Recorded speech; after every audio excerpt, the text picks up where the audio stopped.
tal, amigos? Hoy vamos a hablar de un tema que quizá le traiga a usted recuerdos agradables si fue un buen alumno o recuerdos desagradables si no lo era. Una de las cosas que nos enseñaron o que se enseña todavía en la primaria, en el nivel más básico de la educación, si dejamos de lado la parte preescolar. En la primaria nos enseñan que hubo en el México independiente dos intentos de establecer una monarquía en el país. El primero, Agustín de Iturbide, Agustín I, como se hizo llamar, y que terminó trágicamente para él. Posteriormente, allá en el séptimo decenio del siglo XIX, un grupo de mexicanos, pensando que esa era la mejor solución para los problemas del país, fueron a Europa a traer un príncipe extranjero y generar un imperio en México, el segundo intento. Y también los resultados fueron trágicos para Maximiliano de Habsburgo, que fue fusilado en el Cerro de las Campanas, en la ciudad de Querétaro. Posteriormente ya nos convertimos de manera abierta, ya sin ningún intento posterior en nuestra vida independiente, de convertir este país republicano en una monarquía. Eso lo aprendimos, quedó grabado en la historia esas gestas heroicas del pueblo mexicano. Sin embargo, en los últimos años ha empezado a surgir en este país. Algunas se han querido consolidar y otras han sido rotundos fracasos, pero ha empezado a darse un movimiento que para muchos ha pasado inadvertido, el de generar en los estados de la federación, en las entidades federativas, una especie medio rastacuera de monarquías, o dinastías les llamé en un comentario que hice en Imagen Radio, primera emisión, con Pascal, donde amablemente él me permite compartir ese espacio con él en una colaboración de lunes a viernes. Ahí hablé yo de esas dinastías o esos intentos cuasimonárquicos, versión Conazupo o región 4, por los rastacueros, por los chafas. Hoy, cuando hacemos un recuento de cuántas entidades federativas tienen o son o sufren ese fenómeno, hay que sorprendernos y le voy a dar a usted los nombres de esos estados. Voy a empezar del norte del país hacia el centro del mismo. Primeramente tenemos en Sonora un intento por generar una monarquía encabezada por el licenciado Manlio Fabio Beltrones Rivera. Posteriormente en el norte también tenemos otra, la de los hermanos Moreira, en el estado de Coahuila. Y si vamos bajando, vamos a llegar pues, a Veracruz con los Yunes. Si vamos a Puebla, encabezada por Moreno Valle y ahora su señora esposa en la gubernatura. Si vamos a Morelos, está el actual gobernador Graco Ramírez con uno de sus hijos, o hijo de su señora esposa. Y vamos a Oaxaca y tenemos a la monarquía de los Murat, y así sucesivamente. Si dejamos ahora de lado las cuestiones de las entidades federativas y nos vamos, por ejemplo, a algunas presidencias municipales, no hay que olvidar, perdón por el dejar de lado, es un estado pequeño, pero en el estado de Nayarit tenemos la monarquía de los Echeverría.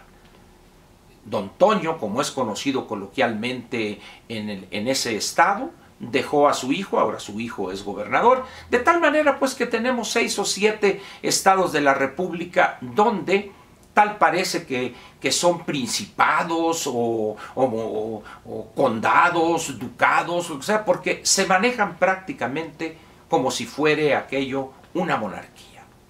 Pero luego si vamos a los sindicatos, pues nos encontraremos con cosas también iguales de sorprendentes.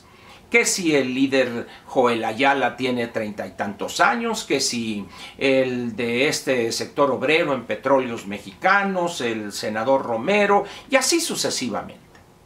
De tal manera pues que este país republicano se está viendo invadido por una serie de manchas, hay una especie de amibas, esos espacios geográficos, donde lo republicano parece ser despreciado.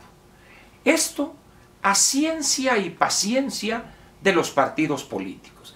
Es más, hay casos de algún partido de izquierda, el PRD, donde parejas de esposos brincan cual chapulines del Senado a Cámara de Diputados, pero mientras él se va para allá, la esposa está por acá, o mientras la esposa está por acá, el esposo está por allá, y si no, metemos al hijo, metemos al yerno, metemos a la nuera. Es decir, este país, prácticamente de manera inadvertida, está sufriendo los embates de un proceso de monarquización.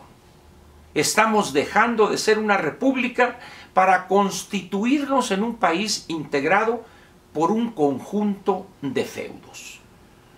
Estos feudos gobernados, pues no por un señor feudal como era allá por la Edad Media, hará 600, 700 años, sino por algún patriarca que se arroga la facultad monárquica de designar a un familiar, a un hermano, un hijo, una hija, etcétera, como el próximo gobernante.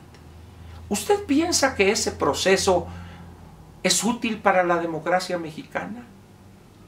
¿Quién debería parar eso? ¿Los partidos políticos? ¿Los ciudadanos negándole su voto a ese heredero monárquico del poder o del gobierno en un municipio, en un distrito, en un estado? Yo le pediría a usted que piense en ese fenómeno que se está dando hoy en el país.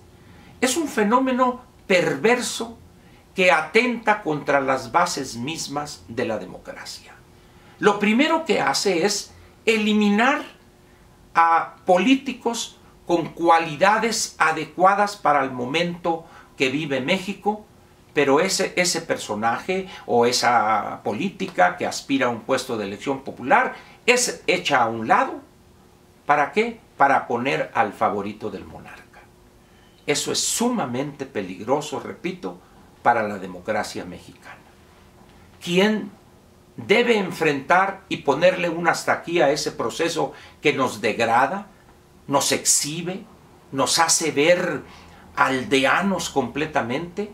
Pero hay otro elemento más peligroso aún, que coarta las posibilidades de políticos jóvenes en ascenso, calificados, con preparación, con una visión de futuro.